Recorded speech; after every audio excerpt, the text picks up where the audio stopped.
you're in school, it's not necessarily a deterrent. You can always find a way to make a partnership or use like relationships to, get to the next level. You're listening to Side Hustle Pro, the podcast that teaches you to build and grow your side hustle from passion project to profitable business. And I'm your host, Nicaila Matthews-Okome. So let's get started. Hey everyone, welcome back to the show.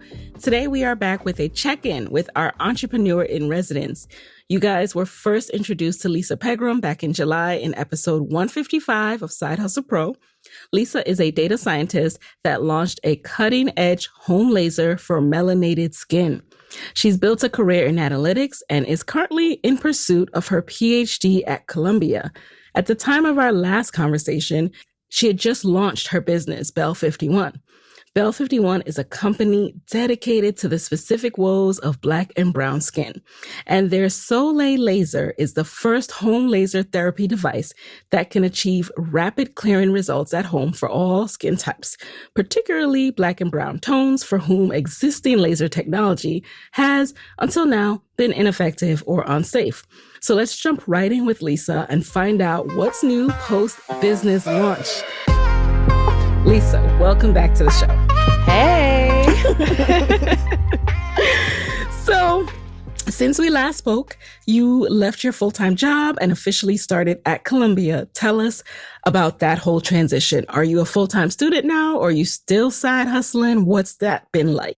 So there is, so I am a full-time student at Columbia right now, and it's sort of like a side hustle in itself because they kind of, with these doctorate programs, they pay you to go to school. So, not a lot, but they pay you to go to school. And so that's kind of like a job in itself. And I do have some work that I'm still doing for data science work as well. Mm-hmm. So have those two things going on at the same time, but nobody that is that's paying my benefits, and besides, Columbia's paying my benefits, but I mean, like, no full-time employer in that capacity. So, I mean, it is quite challenging because it is like having basically a job, being a full-time student, though. There's a lot of expectations. Yeah. So I was about to ask you that. What's it been like juggling school and business?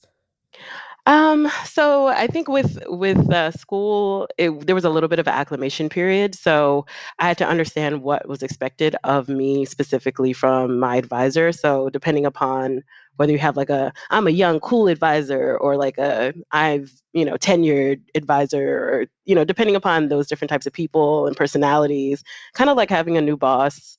You have to know what the expectations are, right? And whether they want to see your face in the office every day, whether they, really care, as long as you do your work.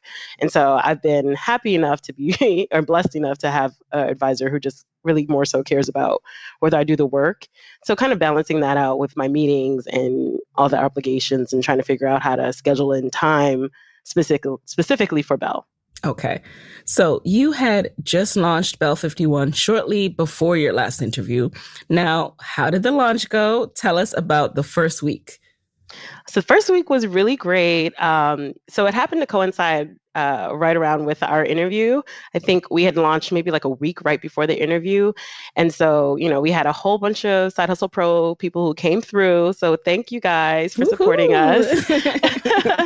And it lasted a little bit longer than the first week.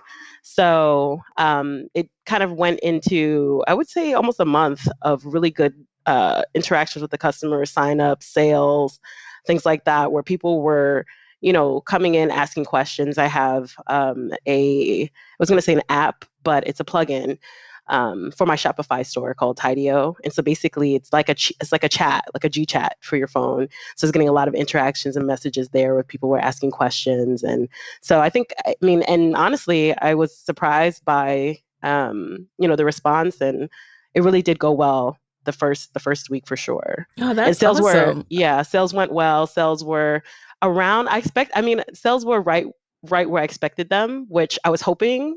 There's like the second, in meta-cognition, it's called second order meta-cognition, where you have a second pass over things. And so I really was hoping that my expectations of what would happen weren't really what was going to happen, but it came out exactly. but it came out exactly like it was still really, really good. And so Oh, like nice. like I was hoping like, oh, what if like I'm like superset and then I just sell like a million of them, but it was still amazing. So did you order enough inventory? Were you prepared for the launch, or were you sold out, or was it like, okay, we have some room for a few more months to before we have to order? Yeah. Yeah. So with the inventory thing, see what had happened was that it's just a little bit, of a balancing act, right? So Yes. this is not a cheap product. I'm not selling, like lipsticks or I'm not saying that like it's cheap. Maybe you're making it organically. So I'm not even going to go at people like that. But I'm just saying that this is technology that I'm selling. So this is expensive. Each one is expensive. And so it's really like an interest, and I'm bootstrapping it, right? Right. So it's like I can't just keep like 500 in stock and just wait. So like the balancing act of ordering and supplying for the customers was challenging, but we were good for the first order set of orders, the first I would say the first month. And then, next thing I know, I'm just like, oh wait, I'm out. And then people are like, where is it? Like women don't play. And so Yes. it's like I try to balance like doing a lot of promotion, my ads and everything with the supply, because I can't always just keep like tons on deck. So that's one of the problems I do run into, And you actually. don't want to have sold out up there for too long either. Right, right. Because then people will start not wanting to come back, and Yes. they'll feel like they can't actually ever get your product at all. So there's So, yeah. how do you manage that? How do you manage your supplier relationships so that, and I know you're working with people in China, so with their schedule, have you found a system of kind of figured out when's the best time to order before they go dark for like a holiday, for example? Yeah, that is the worst. So like I actually ran into that specifically with an order. That issue was a specific issue that I faced, where they were on holiday for like a week for some reason, and I didn't know, and they didn't even give me any preparation, right? So you would think like, at least in the States, I feel like we tell people in advance, like, oh, our office is going to be out for the next 2 weeks or something for the holidays or between Christmas, and don't expect to hear from us. But they just don't say that. So you have to kind of keep track of their holidays and ask them. So now I have like a Chinese holiday calendar where I'm like, you guys have a holiday coming up, right? And they can tell me whether they observe it or don't. But yeah, so it's like I said, it's challenging, but I think we've gotten into um, gotten into like a groove where now he knows what to do, what the turnaround is. But the issue that I have with this specific supplier, and actually a lot of other suppliers, is that they always want to give you the best news. So there may be a delay on their end, but they're going to say the date. They don't keep dates like honest and realistic. So I have to prepare on my end to prepare for these buffers, like add days to whatever they're saying to me, because they always try their best to give you like the best case scenario. And I say, like, I'm always like, give me the worst case scenario. But they just want to tell you the best things that they possibly can do. So instead, I have to kind of put that into my own projections of when things will arrive or when they'll be able to do and complete things. That's so interesting, and also really great tips. I've had a few people ask about working with suppliers in China in the Side Hustle Pro Facebook group. And what I find interesting is that experience of, one, people not wanting to give you bad news. They want you to keep working with them. And then two, like having to be on top of their holidays. That's crazy. I mean, yeah, I mean, I've given them like a strong talking to. Yeah. Like, can you please tell me, but without yes. like destroying the relationships. But like, Right. yeah, I need to know like when you're not going to be here. It matters. Right. I always hear Chinese New Year is a big one when, like, they're just out of touch for weeks. Yeah, a month almost. Oh, a month and some change, actually. Speaking of that, on the topic of that, is there a difference between shipping by sea or air? And if so, how did you decide what path to go with?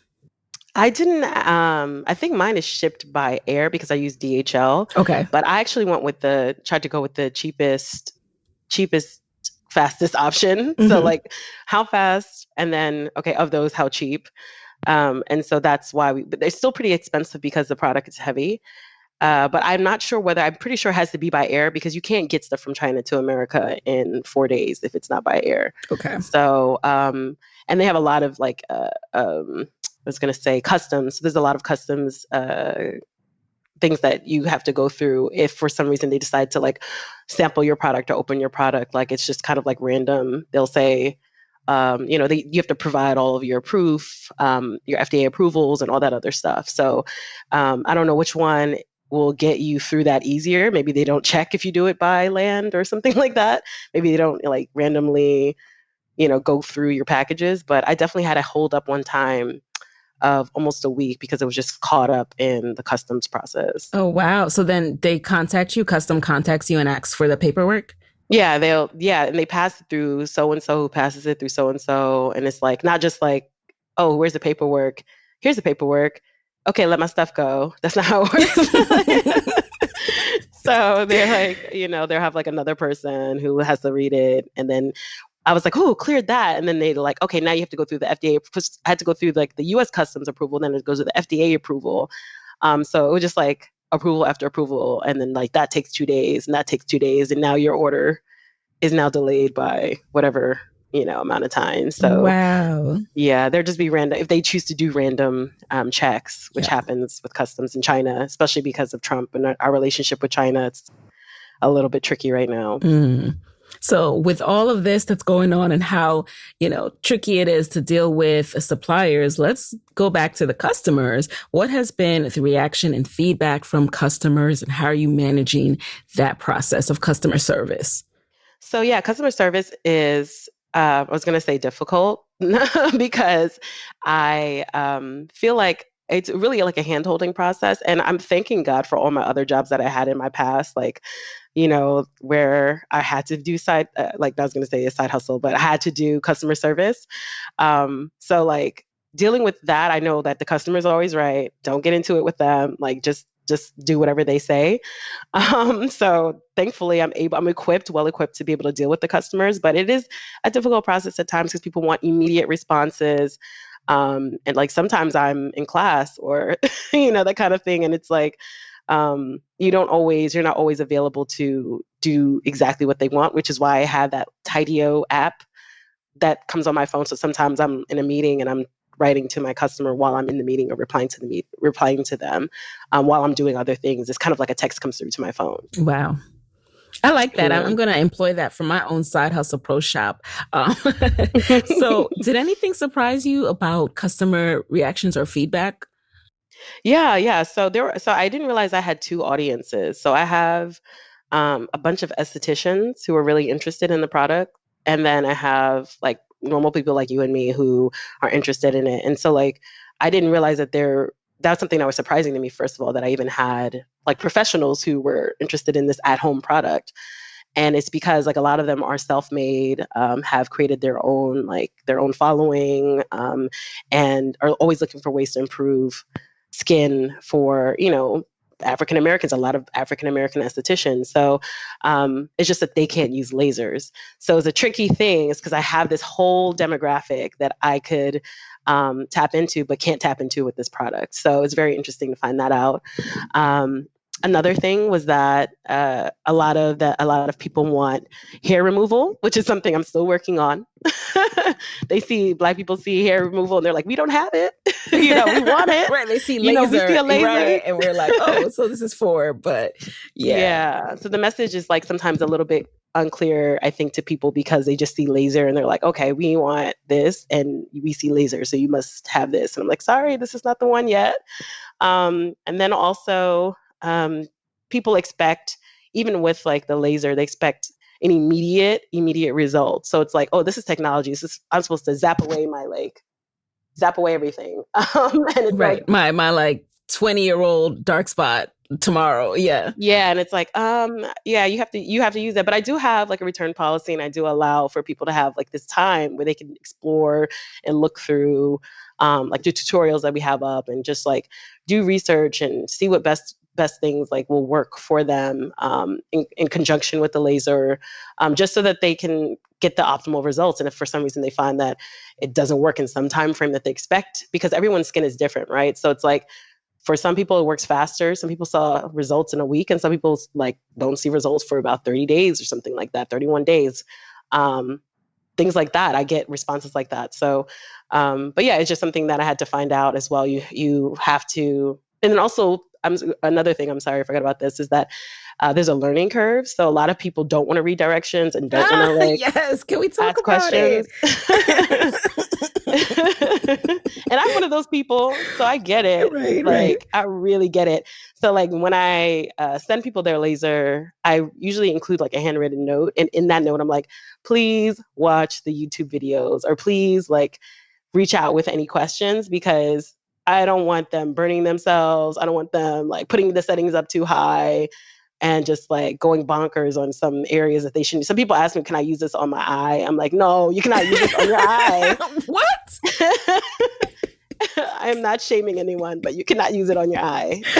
Oh my God. So you really have to, and that's not, I've probably gotten that question maybe about 10 times. Wow. And yeah, it's just very like, yeah, I get very nervous about that. So it's something that I probably would love to have more hands-on input with. And that's another thing I added. So like when I get this new package, I call it like the Prime package. It basically includes like almost everything you need. And in that, I was like, okay, you know what I'm going to add? I'm going to add to it tutorials. So like if anyone needs a specific tutorial for whatever area, I can make one for them, because I don't want any issues or any problems where people are just like totally confused. And a lot of people don't want to read, they just want to see. So I think a video would be helpful. So I included that. And it's just like it's maybe like 5 minutes of my time. And I think it'd be pretty useful for the client. The customer education piece, it's one we touched on last time about how difficult that can be with a product like this, because it's critical that people understand the safety standards and also trust the safety of this product. So it seems like you're growing in this area. And so you are starting to learn the different ways people, I guess, will actually consume information and consume the instructions a little bit quicker. So are you thinking it's better with video rather than like the instructions in the box? Yeah, I think I still have to include that, but I think that video is the better way to go, especially with our generation. Nobody wants to sit there and read it. People want to have that have that click, and in the email that I send out, like when people purchase, I put it in there. And I haven't figured out how to time it correctly. Like when people receive their package, Right. I guess there's something in there that receive their package. Like here's the YouTube video, his instruction, because I would love to like have that happen. Maybe I just have to pay a little bit more attention and do it manually until I can figure it out. But yeah, definitely, I think YouTube is the best way for people to consume that type of information. Love it. And, we recently had a guest on the show, Sharice Jones of Shop Sassy Jones Boutique. And she discovered, and what's really set her boutique apart is she has these bright, vibrant accessory pieces. And she realized that her customers, a lot of people were scared of the pieces. They were like, I can't wear this. This is for like a diva. And so she is just consistently hosting these live streams, letting people know different ways to wear them and just making it more accessible and less daunting. So, as you speak about that, that just reminded me of that and how consuming the instructions via video and like disarming people and letting them know the how over and over again, because obviously not everyone's going to see that first video. So having to commit to doing it over and over again can be helpful. And that's something that you bring up. And I know we've talked about this on the side. There's two things. So one of them is that I want to start going to like beauty expos and things like that so that people can see me and meet me and I can like show them in person how to use it. But like another thing that we've talked about is creating like a weekly time where because I'm never going to run out of dark spots. I guarantee you that. I'm always have period pimples. I'm always going to have some dark spots that are going to pop up. So doing like a weekly video where, or stream where I'm using my laser on a dark spot or a dark area. And that's something that I have started, like, how you plan everything to the T and just like haven't pulled the trigger. Yes. So there's something I started and like, need to improve upon moving forward. And I definitely next time, hold me accountable. Next time I'm Yes. here, I will have those weekly Okay. setups going on.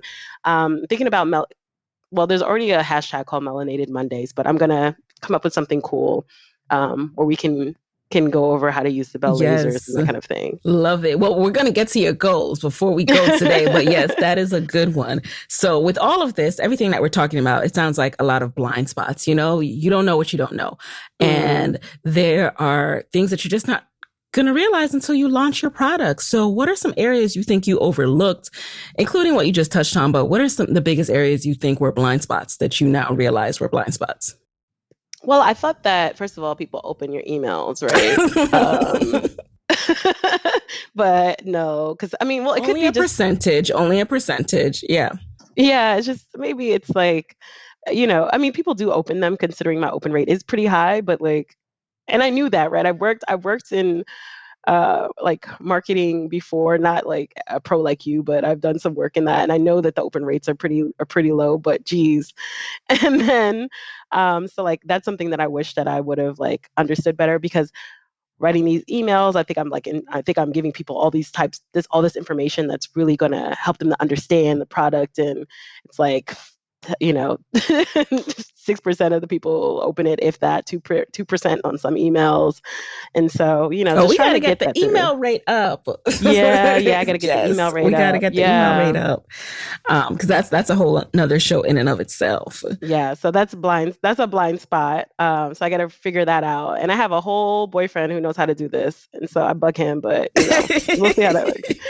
Um, and then so yeah, and then so I also need to talk to more customers. And so like one of the emails that I sent out was just like pick a time on my schedule so that you can talk to me about what your concerns are about the product. And I got 2 people who signed up, but I really would love to talk to more of my customers. And I gave them 15 minutes of my time, which is really like a lot for me to give. I was going to give like a whole bunch of people 15 minutes of my time.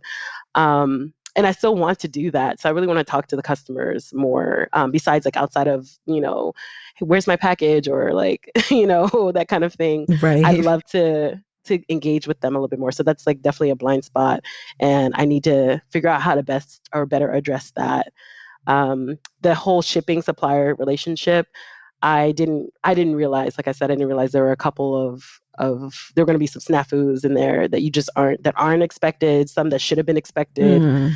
So yeah, I think some of those are their major blind spots as well. And which would you say was like the biggest challenge, and how are you working to overcome it? There's so many things to work on. I think one of the bigger ones is, and I touched on this earlier, is trying to figure out what to do with this esthetician group of people who really want to use it.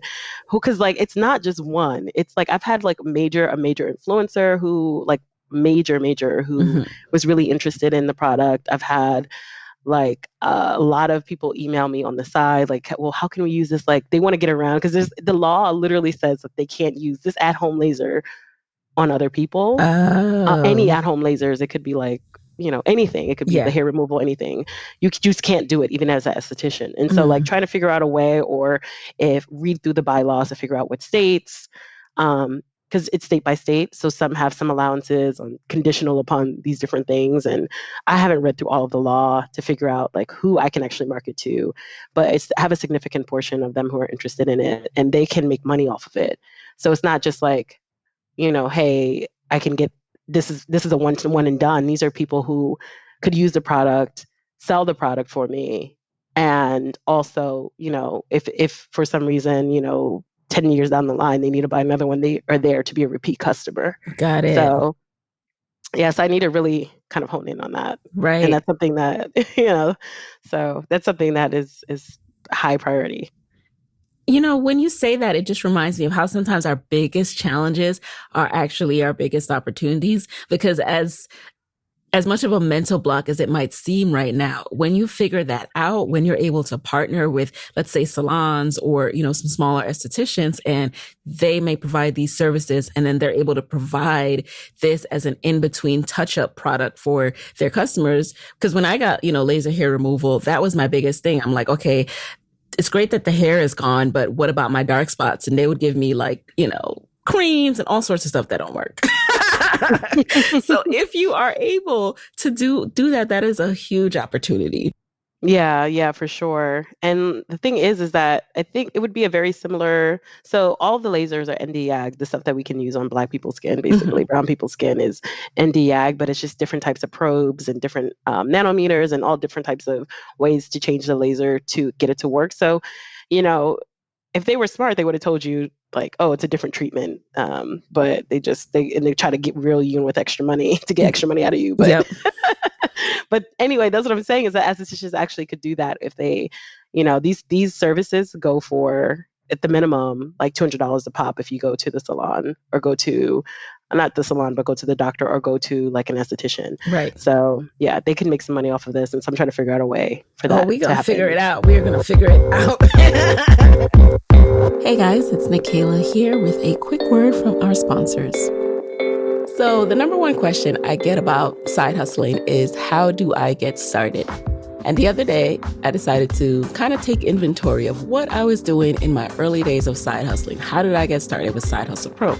And the biggest thing that stood out to me is that I was always investing in skill and personal development, meaning, and I like to do just-in-time learning. So when I was ready to do something new or try something else, I would invest in a class to learn that skill and then practice implementing it. So the rest of my development and learning came from my actual experience. So I highly recommend you do the same. What is it that you want to do? Do you want to finally put up your website? Then head over to Skillshare and take a class on putting up your website.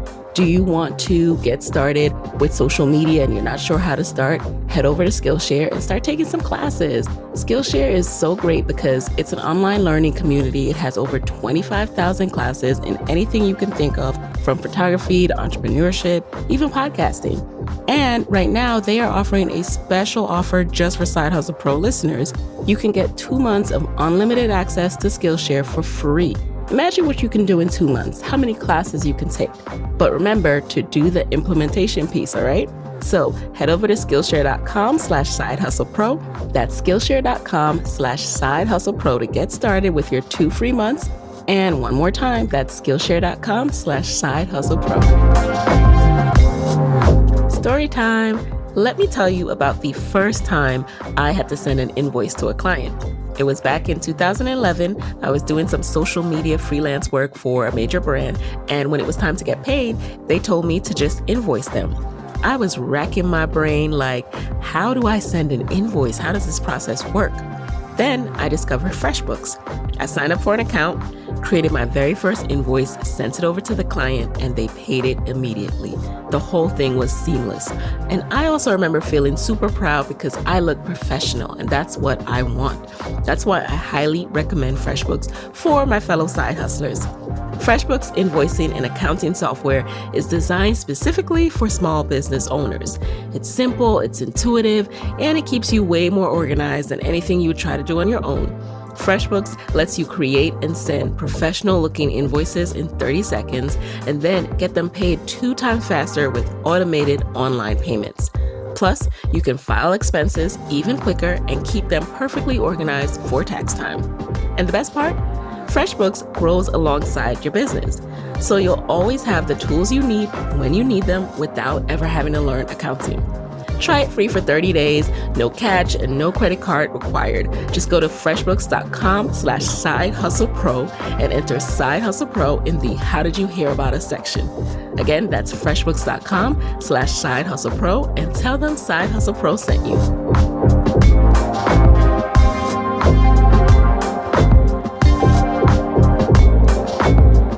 Okay, now Lisa, I know that you play every role in your business, and I just want to know how you're juggling these roles with your schedule. For example, shipping, returns. You mentioned that there's some returns, customer service responses. Do you set hours? I know you're not out on dates responding to, your Tidio app. So how are you juggling? I was. What is your system? So it has to happen now. Like, so when it's like, I say for shipping returns, first of all, returns, I can process those pretty much immediately. So if I get something or a request for somebody, which thankfully, it hasn't been that many of them. Mm-hmm. I can literally just do it immediately on my phone and send out the shipping return to them. Like it's like a kind of like Amazon will send you one, right? You can Right, download it, right. it's prepaid, and then they can ship it back to me. Um, the only issue is that I have a lot of international customers. And so with them, I can't prepay for that because it costs like $50. I'm not, that's like, that's like all my money right there. I'm like, Right. if pay for that, then, it'll be out the window. So I can't really do that. But anyways, with returns, I kind of find the time to do that immediately. Shipping, as soon as I get the notification, as soon as I get back to a place where I can start fulfilling the orders, I do so and set it up for the next morning to go out, unless it's Sunday. So like people will put orders in on Sunday and then which is on my website because it's according to the rules. I have to put that there. But I try to do it within 24 hours. And if it's Sunday, I definitely am not fulfilling orders. Like that's like I close the door on Sundays. But Okay, good. yeah, but so I try to do things immediately. But as far as scheduling out time, I try to do things in the morning because a lot of my course work or meetings are not until the afternoon. Okay. So it'll be my morning time will be dedicated to Belle stuff. And the rest of it will be, back to work. And then when I come back at night, if I have some more energy, then I'll come back to it. And if there's any shipping, like I said, or any other fulfillments, then those have to happen, at that time. How has running Belle 51, if at all, just clarified for you how you can continue to apply your coursework and your dissertation studies to further your business? So I think so Belle 51 is a really great opportunity for me. I have plans to get Columbia involved at some point in time. So there's outside of the dissertation work because my studies are in decision making and that kind of thing. And I guess ultimately I could try to be manipulative in some capacity in marketing and figure that out. But I'm going to try to see what I can do as far as making people understand like the learning process and Mm-hmm. that's how people choose to learn and go out of their way to make that decision to do so. So that's something that is a part of my dissertation research and I probably could apply to Belle at one point. I just have to finagle that in there, get my advisor to not see that it's like applicable in any way to business and, only academia. But I think that's one way. But another thing is that I was thinking that Columbia has a lot of programs and a lot of joint programs with the business school, with the engineering school. And one particular program they have is something that is in relationship with with biomedical engineering. And while I'm still working on getting this hair removal laser together, it'd be a great opportunity for me to get them to pay for a lot of these things for me. So if you're in school, it's not necessarily a deterrent. You can always find a way to make a partnership or use like relationships to, get to the next level. Yes, yes. Get schools to pay for stuff. I wish I had done this when I was at Michigan. Like, get them to pay for conferences, get them to pay for your research. Go to the business school, the entrepreneurship center. They want to fund Right. people. They want to fund all of your experiments. Right. Yeah, they do. They do. And that's exactly what I'm thinking. So it's like once I get a second, I'm gonna go ahead and go over there and start, if I Mm-hmm. can't figure it out on my own and it really requires me to like because what happened is already this technology that I have existed and I was able to like tweak it and then, use from there, like move forward. But if I have to create something from scratch, like all the way from scratch, then it'd be great to have like somebody like Columbia, somebody a school like Columbia, or have like resources by them to help me pay for all that because that would be like almost $500,000 to get that type of stuff done. Yes. I noticed when you first started out, when you first launched, you were working with a lot of influencers to promote the product and to raise awareness and brand awareness. What is working these days when it comes to marketing for you? Ads are really working. So I'm not going to say that influencers can help to add credibility. They are great. Like a lot of them are great people. Like I really love the influencers that I work with. And they can do videos for you and show people how to use it, like their followers. And I think people take mental notes. And so like, a lot of people will probably purchase as a result of something they saw from an influencer in their future. So it's good for me to have influencers post and have them get customers into my pipeline.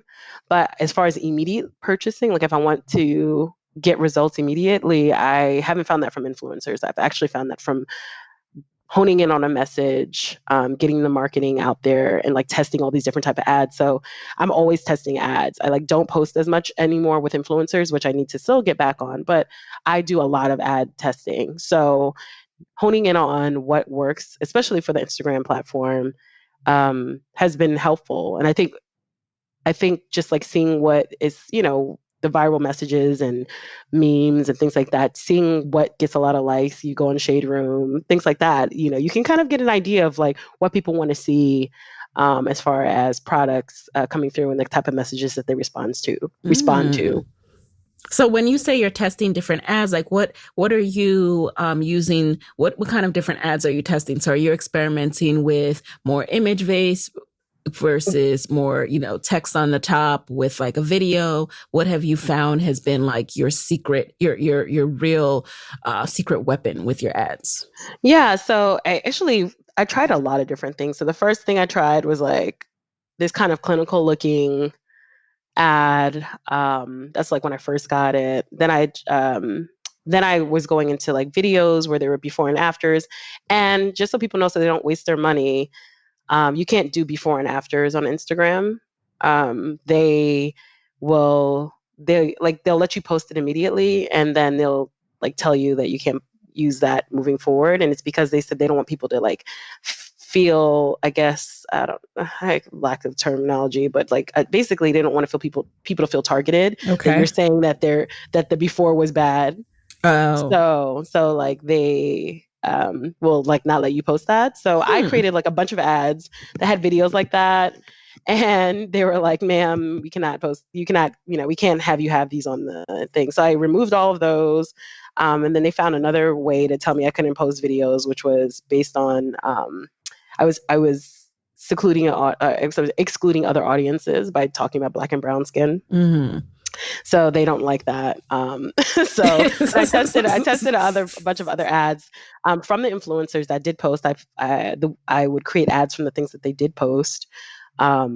This, like you said, there are photos with like text above, like when you see like the Shade Room kind of post things like that.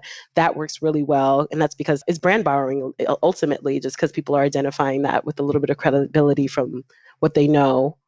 And then I think the combination of, and I think the videos were actually getting a lot of buzz before they told me. So I've done like 3 edits on them, and each one they find some other rule that I'm breaking. I had an ad like that where I just kept trying to tweak the title, a little bit of the text, put it back in, and they would come back like a day later, like, this is declined, ma'am. You're like, but I try to write emails, I try to act like they were being racist, which they were.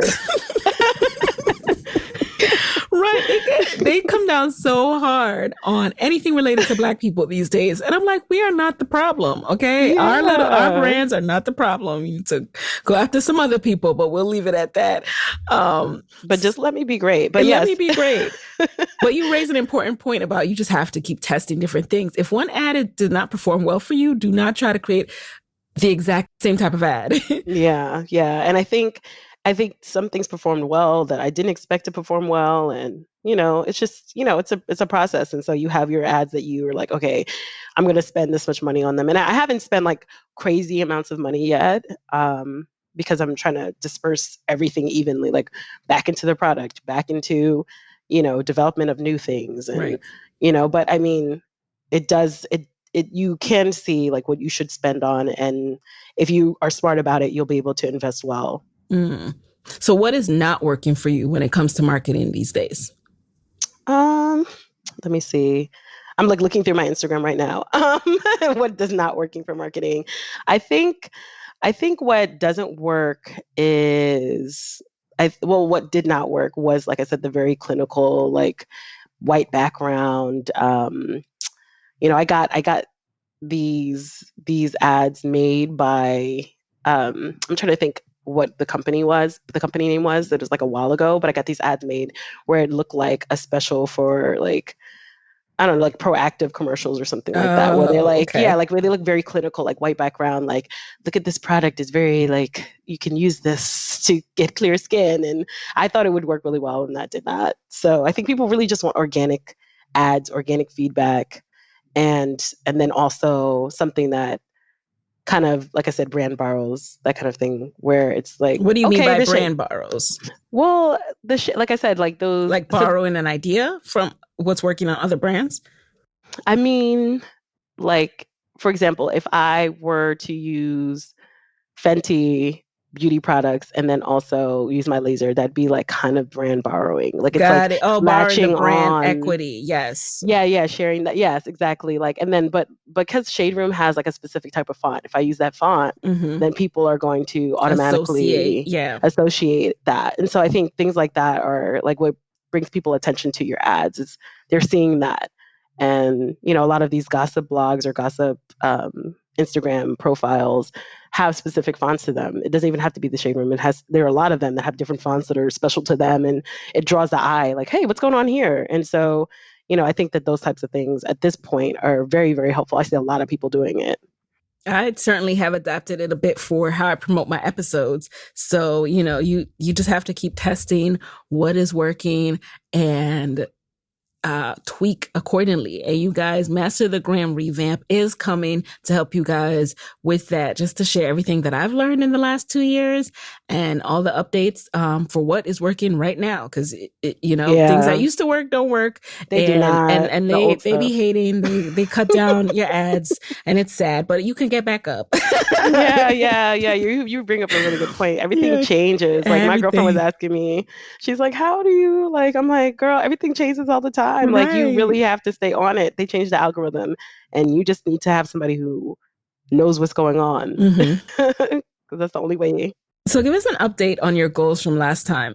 So the two goals you mentioned that you were wanting to work on since in the time between July and now was replacing income so that the company can be self-sufficient and have bills paid from the company account versus the personal account, and growing the company to a little bit of name recognition. So give us an update on where you stand with those two goals. I think that for as far as A goes, the company is self-sufficient. I feel pretty good about that. It hasn't replaced like a full-time job yet, and that's partially because I'm reinvesting the money. I think if I got to the point where, you have to kind of get to the point where it's double, Right, right. double your old job in order for you to actually make your old job, only because you have to, keep growing it in different ways. But it is self-sufficient, and so like the money is like whatever's being made is going right back into the company, and so like I feel good about that. I don't have that concern. And then as far as name recognition, I feel like that's happening. It's happening slowly, but I definitely feel like it's happening. And, I run into people who do know that. And this show definitely helped a lot. And then also, just like the influencers that I had post, I kind of do like the influencer, like an influencer bomb where I'll like have like 5 or 6 of them post like around the same time. And so like with that happening, you kind of people keep that name in their brain. And so, having that happen helps me to get some recognition. So I'll get like DMs and things like that where people are like, "Hey, what's going on? I heard about this product." And so it's been good so far. All right. One thing that as you were speaking, I just thought of is the fact that, Black Friday is coming up. It'll be Black Friday Hmm. before you know it. What's been your approach to preparing for that? Yeah, so I'm getting together like a bunch of content. I'm getting like as far as emails go, I'm getting together a bunch of content. I have ordered a lot of product, a lot for me, a lot of product. Yeah. And I'm preparing to give some steep discounts just so that, we can take advantage of what's going to happen on Black Friday. I want everyone to be able to remember that they can come here on Black Friday and also take care of to take advantage, I'm sorry, of the discounts that they normally would see elsewhere. So y'all mark your calendars because this is not going to be every day that you get No, these it's not. discounts. So Mm-mm, so mm-mm. we are definitely going to be back to check in on you in the next 3 months. What goals are you focused on this time over the next 3 months? Yeah, so I wanted to first of all like reach out to more engineers. I did meet with some here while I was, at Columbia, just to try to get some Black engineers involved. But some are not as like business driven at this point, and so like trying to see if I can get some more Black engineers involved. And I have some friends who I've reached out to and things like that, and so I'm really trying to make it more of of a more than one person company, get someone in as a kind of like a co-founder. And then you also mentioned about, the doing more lives. So is that something you're going to hunker down and focus on? Yeah, for sure. That is one thing that I'm definitely going to be going into, is making sure I have more tutorials on my YouTube channel, and then also doing like a weekly live stream where I do tutorials as well. Um, I am also in the process of getting two other products launched. One is going to be for cellulite, and then the other one is going to be for just like, I guess, like more of like a clear skin, wrinkles. It's not specifically for dark spots. It's more like keloids, wrinkles, and evening of skin in general. So there's two more products I'm working on launching in this, hopefully in this time frame. Definitely before the next time we speak. Oh, wow. And so yeah, it's like just kind of, yeah, I've been busybody. Yes. Still. Your Just, you ambition can't makes me tell. tired, but in a good way. I'm like, what am I doing? You launching two new products. Well, it's because you know what I found, and I forgot to mention this when you were talking about like what have I found for my customers, but they're Right. looking for like everything. Like Black women need solutions for everything. And I thought that it was only going to be dark spots and hair removal or something like that, right? Like, but they need everything. They want keloids removals, they want scar removal, they want, even skin. They don't want wrinkles. They like, there's so many things that, I mean, black don't crack, but sometimes it does a little bit. Sometimes it does. Okay, we've all seen black crack. Let's be real. A tiny crack, And there's a lot of makeup over the cracks too. So, Of some of the people who talk about it don't crack. There's a lot of makeup over those cracks. yes, No shade we at don't all, want but that. let's take care of our skin underneath the makeup. We do not want no cakey cracks. Not with no makeup on them. Well, I'm so excited to see your progress. I'm so proud of you. Like this, you have accomplished a lot since the last time we spoke. Usually you check in on people and they're still talking about what they're thinking about, but you've actually been doing it. So I can't wait to hear, our next check-in. And now let's do a quick lightning round. Tell the people what is on your mind. Just answer the first thing that comes to mind. You ready? Okay, I'm ready. Alrighty. So, number one, what is a resource that is currently helping you in the side hustle that you can share with the Side Hustle Pro audience? I think earlier I was talking to you guys about this like chat app, and it's or plugin for Shopify, and it's called Tidio, which is spelled Tidio, and I guess like kind of like tidy, but it keeps it's a pop up. It's on your page, so people can ask you questions on your website, and then that goes straight to your phone as a chat, and you can reply to them through that in real time. Yes. Thank you for sharing how to spell it too. Okay. Number two, what's been the best investment that you have made in your business this year? I think that's a hard one. The best investment that I've made this year is education. I think that, the courses that I take, I told you I took that founder course. That was it wasn't cheap, but it was definitely a good investment. And I think that courses where, you address your weaknesses, and I will continue to do so, are definitely good investments. Number three, what is one of your hacks for being productive and not procrastinating? It's my list, keeping my list updated. And then I also set alarms. So things that I do procrastinate on or postpone. I'm not going to say procrastinate. I postpone. I set an alarm in my phone, not just like on my calendar. Like, you know how you can set an event on your calendar. No, I set an actual alarm that like is obnoxious and rings with a title on the alarm of what I have to do to get it done that day. So I think that that's been really helpful for me. Number four, what is a non-negotiable part of your day these days? I at this point I have breakfast, which I didn't used to do.